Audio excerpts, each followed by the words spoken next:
Have you ever stood on the edge of a geyser basin in Yellowstone and felt that deep, primal vibration? That feeling that you're standing on something ancient, alive, and barely contained.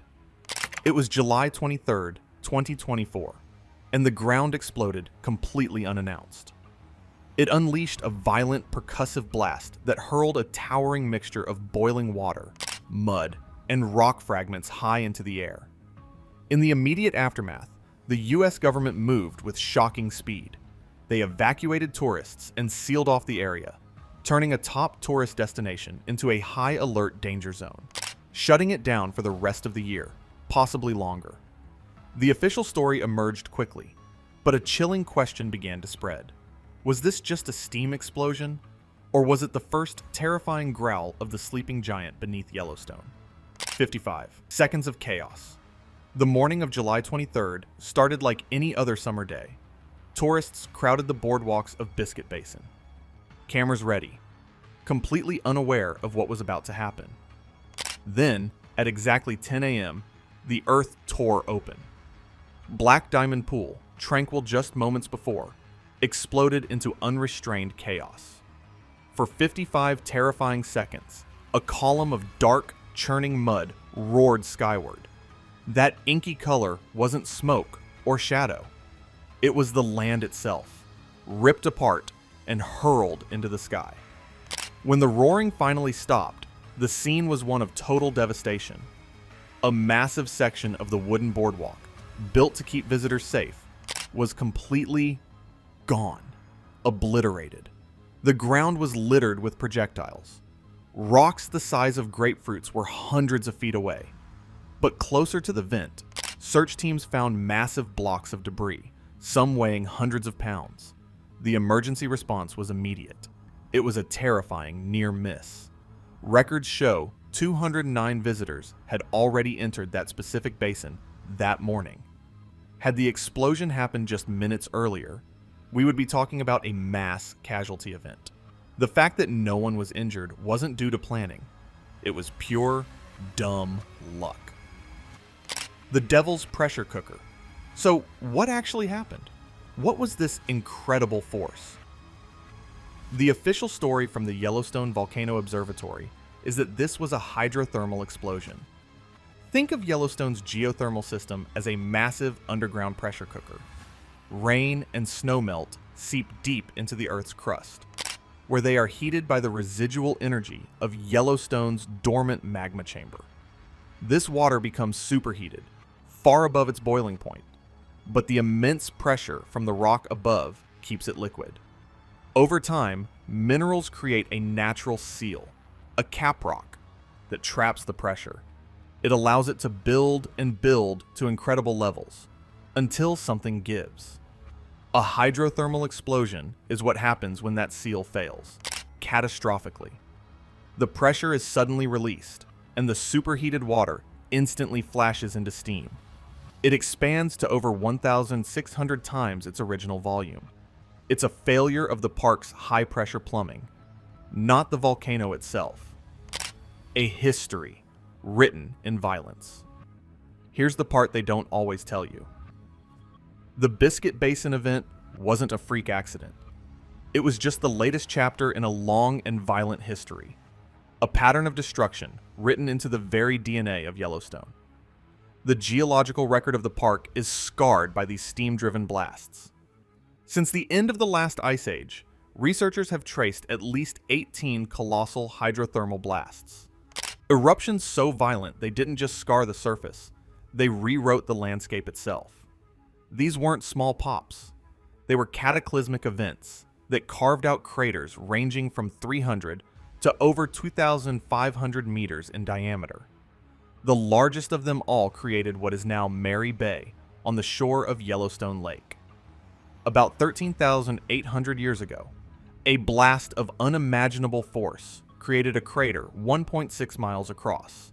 It remains the largest known hydrothermal explosion crater on Earth, a permanent testament to the immense power these steam-driven events can achieve, all without a single drop of magma. And this isn't just ancient history. In the 1880s, massive explosions at Excelsior Geyser were likely similar in scale to what we just saw at Biscuit Basin. More recently, in 2009, a smaller explosion rocked Walpool, which is located in the very same basin as the 2024 event. The danger has always been there, repeating itself. Then there was the 1989 Porkchop Geyser explosion. It blew in front of 9 witnesses, throwing rocks and debris over 200 feet and leaving a gaping crater more than 30 feet wide. It was a clear warning of what these features are capable of. Think about the timeline. The supervolcano erupts every 600,000 years or so. But scientists estimate that large, dangerous hydrothermal explosions happen every few hundred years. And the small ones? They believe those happen almost every single year, often unseen in the remote backcountry. The park is constantly, secretly, blowing off steam. This means the most direct, tangible, and unpredictable threat to millions of annual visitors isn't the supervolcano. It's the very ground they are walking on. The sentinels are moving. This terrifying reality has forced a massive change in how scientists are watching the park. For decades, the Yellowstone Volcano Observatory, EVO, has stood as the watchtower at the edge of danger, the silent guardian keeping vigil over one of the most volatile landscapes on Earth. This isn't one building. It's a collaborative partnership of the nation's top scientific agencies, all tasked with one mission: monitoring the vital signs of the supervolcano. Their network of sentinels is sophisticated. Seismometers listening for tremors, GPS stations measuring the slow breath of the caldera as it rises and falls, and sensors sniffing the air for volcanic gases. For years, their focus was on the deep threat, the big one. But their strategy had a fatal flaw. The logic was that the geysers are too noisy. The constant boiling and circulation of water create a background of seismic vibrations that could mask the faint signals of deep magma movement. They were listening for the roar of the lion, while intentionally ignoring the hiss of the snake right at their feet. They created blind spots in the most dangerous parts of the park. The Biscuit Basin incident was the brutal wake-up call. It was proof that the most immediate threat wasn't miles deep, but was right under the surface. Scientists are now scrambling to execute a radical shift in strategy, outlined in their new monitoring plan. They're installing new, dedicated monitoring stations directly inside these danger zones. Their mission has changed. They are shifting their focus from the low-probability super-eruption to the much more frequent and immediate threat of a steam explosion. This new strategy was dramatically validated just months before the big one. In April 2024, a prototype station in the Norris Geyser Basin, equipped with seismic and infrasound sensors, successfully recorded a small explosion. It was a historic moment, the first time such an event was ever captured and identified by instruments. It was proof that this new strategy works. Shockwaves beyond the blast. While scientists recalibrate, the shockwaves from the explosion are hitting the world far beyond the park's borders. The small gateway communities, towns like West Yellowstone and Gardner, have economies that are completely dependent on the steady flow of tourists. This isn't just a part of their economy, it's everything. Over $630 million is poured into these local towns annually, supporting nearly 9,000 jobs. For these towns, an event like this, followed by a long-term closure and terrifying media coverage, is an economic death sentence. We saw a preview of this during the 2022 floods, where businesses reported revenue losses of up to 90%. An extended closure damages Yellowstone's global brand as a safe destination, creating a chilling effect on future bookings. This isn't just about a closed boardwalk.